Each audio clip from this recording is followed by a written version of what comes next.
আমি lottery ticket দুটামান বনাব লাগিছিলোঁ। আমি এনেই 500মান টিকেট বনাম। কিমানমান যাব এটা টিকেটত? ভাইটি টিকেটৰ ওপৰতহে মেটাৰ কৰিব। টিকেট যদি বেছি ষ্টেণ্ডাৰ্ডকৈ বনায় তেতিয়াহ'লে বেছিকৈ পৰিব, আৰু যদি মানে ল' মডেলত বনায় তেতিয়াহ'লে কমকৈ পৰিব। দাদা আমি একেবাৰে হাই মডেলত বনাম। আহা তেনেহ'লে মোৰ কেবিনলৈকে। অঁ ব'লক ব'লক। আহক আহক আহক ৰাইজসকল, বাম্পাৰ লটাৰী খেল, আহক ভাগ্য পৰীক্ষা কৰিব, আহক আহক টিকেট সংগ্ৰহ কৰক, আহক ফাৰ্ষ্ট প্ৰাইজ মতা হাঁহ, ছেকেণ্ড প্ৰাইজ মিঠাতেলৰ বটল 2 লিটাৰ ধাৰা তেল। আহি যাওক টিকেট সংগ্ৰহ কৰক মাত্ৰ 10 টকাত। আহি যাওক আপোনাৰ ভাগ্য কেনেকুৱা আজি পৰীক্ষা কৰিব। আহক আহক আহি যাওক ৰাইজসকল, টিকেট সংগ্ৰহ কৰক, বাম্পাৰ লটাৰী। আহি যাওক ৰাইজসকল, আহি যাওক বাম্পাৰ লটাৰী, টিকেট সংগ্ৰহ কৰক, অতি শীঘ্ৰেই টিকেট সংগ্ৰহ কৰক, নহ'বা নাথাকিবই। ফাৰ্ষ্ট প্ৰাইজ হাঁহ এটা, মতা হাঁহ, ছেকেণ্ড প্ৰাইজ মিঠাতেলৰ বটল 2 লিটাৰ। আহি যাওক সোনকালে আহক, নহ'লে টিকেট নাপাব। জল্দি আহক। অ ভাইটি, লটাৰী খেল পাতিছা নি? লটাৰী খেল পাতিছো। আহক টিকেট এটা লৈ লওক, মাত্ৰ 10 টকাহে। এটা লৈ লওক, আপোনাৰ ভাগ্যখন পৰীক্ষা কৰক। ফাৰ্ষ্ট প্ৰাইজ মতা হাঁহ এটা, কি কোৱা ভাইটি হে? ছেকেণ্ড প্ৰাইজ মিঠাতেল 2 লিটাৰ। গম পায় নহয় মিঠাতেলৰ দাম কিমান। আপুনি যদি এটা টিকেট লয় নহয় এতিয়া 10 টকাত, আপোনাৰ যদি ভাগ্য ভাল থাকে আপুনি মতা হাঁহটোও পাব পাৰে। মতা হাঁহৰ এতিয়া দাম কিমান গম পায় নহয়, 700 টকা এটাত। আৰু যদি ছেকেণ্ড প্ৰাইজো পায় তেতিয়াহ'লে আপুনি 400 450 টকা পাব। মিঠাতেল ধাৰটো এতিয়া কিমান দাম আপোনালোকে গম পায়। আৰু 5টা প্ৰাইজ আছে।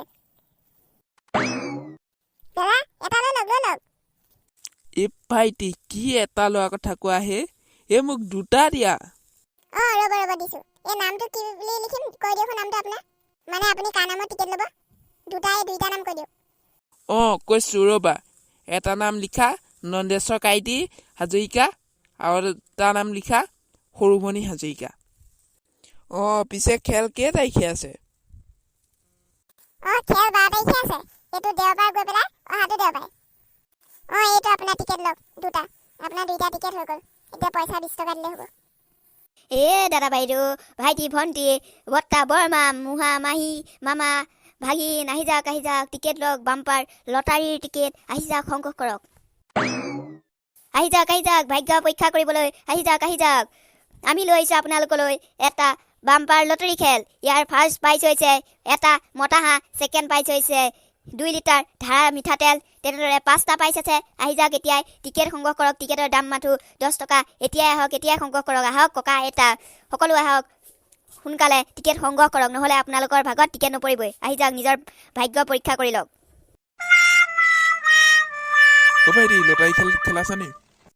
দাদা লটাৰী খেল এখন পাতিছোঁ। আপোনাৰ ভাগ্য পৰীক্ষা কৰিবলৈ টিকেট এটা লওক। ল'ম সেইজহতে তোমাৰ ওচৰলৈ আহিছো। তুমি চিঞৰি থকা দেখি টিকেটকে। এটাৰ দাম কেইটকা? দাদা এটাত 10 টকা। তাৰপিছত প্ৰাইজ কেইটা আছে? আৰু ফাৰ্ষ্ট প্ৰাইজটো? দাদা প্ৰাইজ 5টা আছে। ফাৰ্ষ্ট প্ৰাইজটো হৈছে এটা মতা হাঁহ, আৰু ছেকেণ্ড প্ৰাইজটো হৈছে এই মিঠাতেল 2 লিটাৰ ধাৰ। তেনেকৈ 5টা আছে আৰু। দিয়া তেনেহ'লে 5টা। 5টা নালাগে, 10টাই দি দিয়া 100 টকা। এইবাৰ ভাগ্যখনকে চাওঁচোন। বহুত দিন লটাৰী টিকেট লোৱা নাই মানে বেচিবলৈ অহাই নাই। আজিকালি লটাৰী চটাৰী নপতাই হ'ল নহয়। দিয়া 10টাকে লৈ লওঁ। ৰ'ব দাদা দিছোঁ।